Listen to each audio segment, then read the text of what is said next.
Hello friends, welcome to my channel.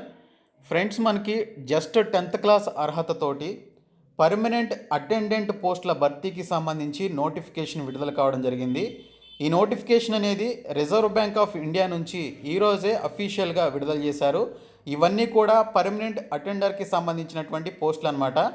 ఇక్కడ మనకి normal క్యాండిడేట్స్కి ఉన్నటువంటి పోస్టులు వచ్చేసి 841 పోస్టులు అయితే ఉన్నాయి. ఫిజికల్లీ హ్యాండిక్యాప్డ్కి ఉన్నటువంటి పోస్టులతో కూడా కలిపి 1081 పోస్టులు అయితే మనకి రిలీజ్ కావడం జరిగింది. ఇక్కడ నేను మెన్షన్ చేసినటువంటి పోస్టులన్నీ కూడా both normal candidates and physically హ్యాండిక్యాప్డ్కి ఉన్నటువంటి పోస్టులను కూడా కలిపి ఇక్కడైతే మెన్షన్ చేయడం జరిగింది. మొత్తంగా 1081 పోస్టులు అయితే దీనికి సంబంధించి భర్తీ చేస్తున్నారు. ఇక్కడ ఈ జాబ్స్కి అప్లై చేసుకునేటువంటి వారికి లోకల్ లాంగ్వేజ్ వచ్చి ఉండాలి. ముఖ్యంగా మన తెలుగు రాష్ట్రాల వారికి తెలుగు చదవడం రాయడం వచ్చి ఉండాలి. దీనికి సంబంధించినటువంటి అర్హతలు, వయస్సు, జీతం, పరీక్ష విధానానికి సంబంధించిన కంప్లీట్ డీటెయిల్స్ ఈ వీడియోలో చెప్తాను. ప్రతి ఒక్కరూ కూడా ఈ వీడియోని లైక్ చేసి మీ కంప్లీట్ సపోర్ట్ అయితే ఇవ్వండి. ఫస్ట్ టైం కనుక మన ఛానల్ని విజిట్ చేసిన వాళ్ళు ఉంటే ఖచ్చితంగా సబ్స్క్రైబ్ చేసుకొని దాని పక్కనే వచ్చే బెల్ సింబల్ని యాక్టివేట్ చేసుకోండి.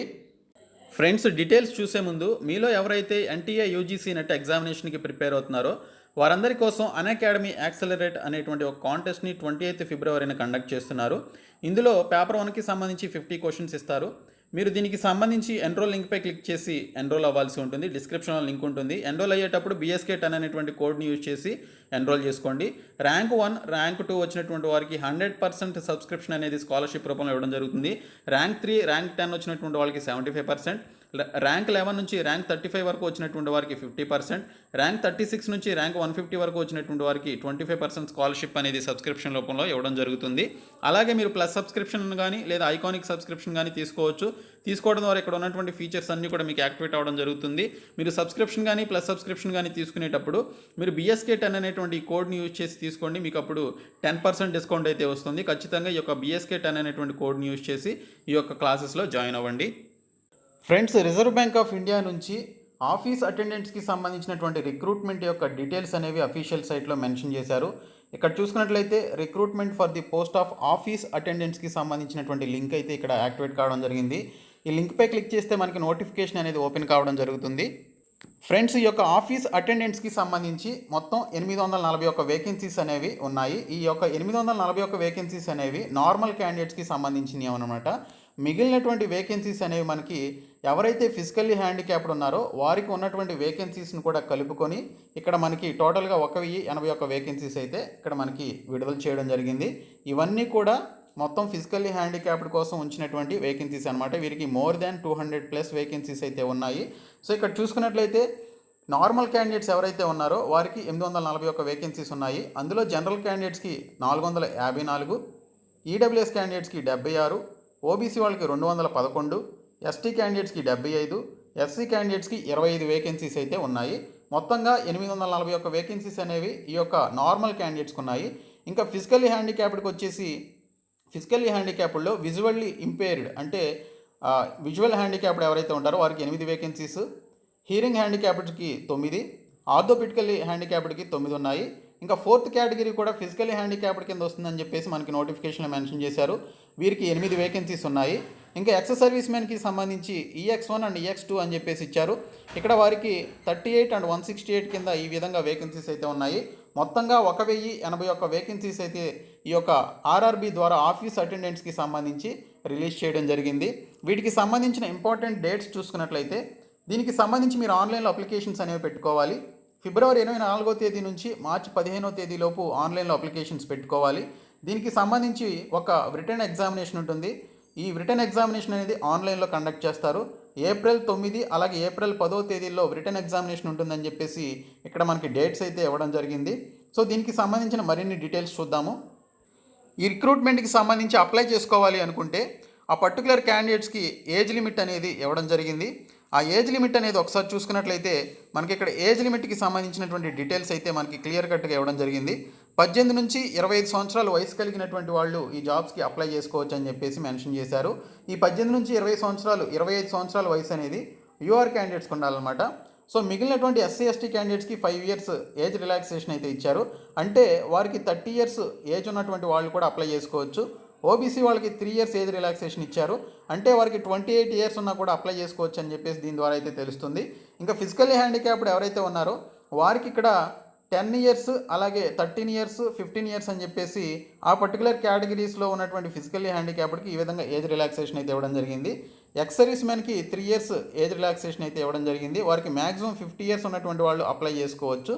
ఓకే, సో వీరికి స్పెషల్గా ఉంటుందన్నమాట. తర్వాత చూసుకున్నట్లయితే ఎడ్యుకేషనల్ క్వాలిఫికేషన్స్ విషయానికి వస్తే a candidate should have passed 10th class అని చెప్పేసి ఇక్కడ క్లియర్గా మెన్షన్ చేశారు. ఎస్ఎస్సి ఆర్ మెట్రికులేషన్ అన్నారు. సో రెండు కూడా సేమ్ అనమాట. సో 10th క్లాస్ పాస్ అయినటువంటి అభ్యర్థులు అందరూ కూడా దీనికి సంబంధించినటువంటి జాబ్స్కి అప్లై చేసుకోవచ్చు అని చెప్పేసి ఇక్కడైతే క్లియర్గా మెన్షన్ చేశారు. అయితే the candidate should be an undergraduate as on the date of 1/2/2021. Graduates and candidates possessing higher qualification and are not eligible to apply అని చెప్పేసి మెన్షన్ చేశారు. అంటే డిగ్రీ లేదా అంతకంటే ఎక్కువ చదివినటువంటి హయ్యర్ క్వాలిఫికేషన్స్ ఉన్నటువంటి వాళ్ళు ఈ జాబ్స్కి అప్లై చేయడానికి వీల్లేదు. ఓన్లీ 10th క్లాస్ పాస్ అయినటువంటి అభ్యర్థులు ఈ జాబ్స్కి అప్లై చేసుకోవచ్చు, లేదా 10+2 పాస్ అయినటువంటి అభ్యర్థులు ఈ జాబ్స్కి అయితే అప్లై చేసుకోవచ్చు అని చెప్పేసి ఇక్కడ క్లియర్ కట్గా ఇవ్వడం జరిగింది. ఇక్కడ చూసుకున్నట్లయితే candidates applying to recruiting office should be proficient in the language that is known to read, right, speak and understand the language అని చెప్పేసి మెన్షన్ చేశారు. సో ఆ పర్టికులర్ స్టేట్కి సంబంధించిన క్యాండిడేట్స్ ఎవరైతే అప్లై చేస్తారో ఆ పర్టికులర్ క్యాండిడేట్స్కి సంబంధించిన స్టేట్లో ఉండేటువంటి లోకల్ లాంగ్వేజ్కి సంబంధించి చదవడం, రాయడం, మాట్లాడగలగడం వచ్చి ఉండాలి అని చెప్పేసి ఇక్కడైతే క్లియర్గా మనకి ఇక్కడైతే మెన్షన్ చేయడం జరిగింది. సో దీనికి సంబంధించిన సెలక్షన్ ప్రాసెస్ ఏ విధంగా ఉంటుంది అంటే ఆన్లైన్ టెస్ట్ని బేస్ చేసుకుని ఈ యొక్క రిక్రూట్మెంట్ అయితే చేస్తారు. అలాగే లాంగ్వేజ్ ప్రొఫిషియన్సీ టెస్ట్ కూడా ఉంటుందని చెప్పేసి ఇక్కడైతే క్లియర్గా మెన్షన్ చేశారు. ఇక్కడ మనకి ఆన్లైన్ టెస్ట్లో మొత్తం 4 టాపిక్లు ఉంటాయి. Reasoning, English, general awareness and numerical ability అని చెప్పేసి ఈ 4 టాపిక్లు ఉన్నాయి. ప్రతి టాపిక్ నుంచి 30 క్వశ్చన్లు చొప్పున 120 క్వశ్చన్లు ఇవ్వడం జరుగుతుంది. 120 మార్కులకి 90 నిమిషాల్లో మీరు ఈ యొక్క ఎగ్జామినేషన్ని కంప్లీట్ చేయాలి. అంటే 1 అవర్ 30 మినిట్స్లో మీరు దీనికి సంబంధించినటువంటి ఎగ్జామినేషన్ని కంప్లీట్ చేయాల్సి ఉంటుంది. ఎగ్జామ్ వచ్చేసి మనకి బైలింగ్వల్లో ఉంటుంది. అది ఇంగ్లీష్ అండ్ హిందీలో ఉంటుందన్నమాట. 1/4 ఆఫ్ నెగిటివ్ మార్కింగ్ ఉంటుందని చెప్పేసి కూడా ఇక్కడ క్లియర్గా మెన్షన్ చేయడం జరిగింది. ఇంకొకటి లోకల్ ప్రొఫిషియన్సీ టెస్ట్కి లాంగ్వేజ్ ప్రొఫిషియన్సీ టెస్ట్ ఏదైతే ఉందో ఎల్పిటి అది క్వాలిఫైయింగ్ నేచర్లో ఉంటుంది అని చెప్పేసి ఇక్కడ క్లియర్గా మెన్షన్ చేశారు. ఎవరైతే ఆ పర్టికులర్ క్యాండిడేట్స్ ప్రొవిజనల్గా సెలెక్ట్ అవ్వాలి అంటే ఈ యొక్క లాంగ్వేజ్ ప్రొఫిషియన్సీ టెస్ట్ ఎల్పిటికి సంబంధించినటువంటి యొక్క టెస్ట్లో క్వాలిఫై అవ్వాల్సి ఉంటుంది అని చెప్పేసి ఇక్కడైతే క్లియర్గా మెన్షన్ చేయడం జరిగింది. ఎవరైతే ఈ యొక్క ఎల్పిటి టెస్ట్లో క్వాలిఫై కాలేదో వారిని సెలక్షన్ ప్రాసెస్లో కన్సిడర్ చేయమని చెప్పేసి ఇక్కడ మనకి బోల్డ్గా ఇక్కడ మెన్షన్ చేశారు చూడండి. సో ఈ యొక్క లాంగ్వేజ్ ప్రొఫిషియన్సీ టెస్ట్లో ఖచ్చితంగా ప్రతి ఒక్కరు కూడా క్వాలిఫై అవ్వాల్సి ఉంటుంది. దీనికి సంబంధించినటువంటి ఎగ్జామ్ అనేది ఆన్లైన్ టెస్ట్ అయినా ఎల్పిటి టెస్ట్ అయినా కూడా మనకి ఏప్రిల్ లేదా మే నెలలో ఉంటుందని చెప్పేసి మెన్షన్ చేశారు. ఆన్లైన్ టెస్ట్ అనేది మనకి ఏప్రిల్ 9-10 డేట్స్లో ఉంటుందని చెప్పేసి ఇక్కడైతే మెన్షన్ చేశారు. దీనికి సంబంధించినటువంటి ఎగ్జామ్కి సంబంధించినటువంటి హాల్ టికెట్స్ కానీ అండ్ ఇతర డీటెయిల్స్ అన్నీ కూడా ఈమెయిల్ అండ్ ఎస్ఎంఎస్ ద్వారా మీకు ఇన్ఫర్మేషన్ ఇవ్వడం జరుగుతుందని ఇక్కడైతే క్లియర్ కట్ ఇన్ఫర్మేషన్ అయితే మనకి ఇవ్వడం జరిగింది. ఇంకా దీనికి సంబంధించినటువంటి అడ్రస్లు కూడా ఉన్నాయి. ఏదైతే మనకి పర్టికులర్ బ్యాంక్ ఈ యొక్క రిజర్వ్ బ్యాంక్కి సంబంధించినటువంటి బ్రాంచెస్ ఏవైతే ఉంటాయో ఆ బ్రాంచెస్కి సంబంధించినటువంటి అడ్రస్లు అయితే మనకి ఇక్కడ ఇవ్వడం జరిగింది. తెలుగు వారి కోసం ఉన్నటువంటి వేకెన్సీస్ ఒకసారి చూద్దాము. హైదరాబాద్లో మొత్తంగా చూసుకున్నట్లయితే మనకి హైదరాబాద్ కేంద్రంగా ఉన్నటువంటి ఈ యొక్క ఆర్బీఐ ఆఫీస్లో మొత్తంగా చూసుకున్నట్లయితే 57 వేకెన్సీస్ అయితే ఉన్నాయి. ఇది ఆల్ ఇండియాలో ఎక్కడైనా కూడా రావడానికి అయితే ఛాన్స్ అయితే మనకి ఉండకపోవచ్చు. ఎందుకంటే లోకల్ లాంగ్వేజ్ అడిగారు కాబట్టి మన సొంత రాష్ట్రంలోనే మనకి దీనికి సంబంధించినటువంటి వేకెన్సీస్ అయితే ఫిలప్ చేయడం జరుగుతుంది. హైదరాబాద్లో ఉన్నటువంటి ఈ యొక్క 57 వేకెన్సీస్ని మన తెలుగు వారి చేత ఫిలప్ చేయడం జరుగుతుంది. ఇంకా ఆంధ్రప్రదేశ్ వారికి అయితే మనకి ఇక్కడ ఎటువంటి సిటీ అయితే ఇవ్వలేదు. ఎందుకంటే ఆర్బీఐకి సంబంధించినటువంటి ఆఫీస్ అనేది ఇక్కడ మనకి ఆంధ్రప్రదేశ్లో లేదు కాబట్టి హైదరాబాద్కి సంబంధించినటువంటి ఆఫీస్లోనే ఈ యొక్క రిక్రూట్మెంట్ అయితే చేయడం జరుగుతుంది ఆంధ్రప్రదేశ్ వారికి కూడా. ఓకే, సో ఇది దీనికి సంబంధించి వచ్చినటువంటి అప్డేటు.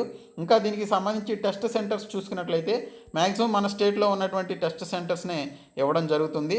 ఇంకా పే స్కేల్ వచ్చేసి మినిమం మనకి 10,940 రూపాయలతోటి దీనికి సంబంధించినటువంటి శాలరీ అయితే స్టార్ట్ అయ్యి దాదాపుగా 23,700 రూపాయల వరకు శాలరీ అయితే వెళ్ళడం జరుగుతుందని చెప్పేసి ఇక్కడైతే మెన్షన్ చేయడం జరిగింది. దీనికి సంబంధించినటువంటి ఈ యొక్క ఎమల్యుమెంట్స్ ఇవన్నీ కూడా కలుపుకొని 26,508 రూపాయల వరకు వెళ్తుందని చెప్పేసి ఇక్కడైతే క్లియర్గా మెన్షన్ చేశారు. ఏ విధంగా అప్లై చేయాలని చూసుకున్నట్లయితే ఈ నెల 24వ తేదీ నుంచి మార్చి 15వ తేదీలోపు మీరు ఆన్లైన్లో అప్లికేషన్స్ అనేవి పెట్టుకోవాలి. RBI.org.in అనేటువంటి సైట్లోనికి వెళ్ళి అప్లికేషన్స్ అనేవి పెట్టుకోవాలి. అప్లికేషన్ ఫీ వచ్చేసి ఓబీసీ, ఈడబ్ల్యూఎస్ అండ్ జనరల్ క్యాండిడేట్స్కి వచ్చేసి 450 రూపాయలు, SC, ST, PWD and ex service మెన్కి వచ్చేసి 50 రూపాయలు ఫీ పేమెంట్ అయితే చేయాల్సి ఉంటుందని చెప్పేసి ఇక్కడ క్లియర్ కట్గా ఇన్ఫర్మేషన్ అయితే ఇవ్వడం జరిగింది. సో దీనికి సంబంధించి కంప్లీట్ డీటెయిల్స్ అయితే ఈ వీడియోలో చెప్పాను. మీకు ఇంకా ఏమైనా డౌట్స్ ఉంటే మీరు కామెంట్ సెక్షన్లో అడగొచ్చు. నేను మీ యొక్క డౌట్స్ అన్నీ కూడా క్లారిఫై చేయడం జరుగుతుంది. ఓకే, ఈ వీడియో మీ ఫ్రెండ్స్ అందరికీ షేర్ చేయండి, మన ఛానల్ని సబ్స్క్రైబ్ చేయండి. Thank you so much guys.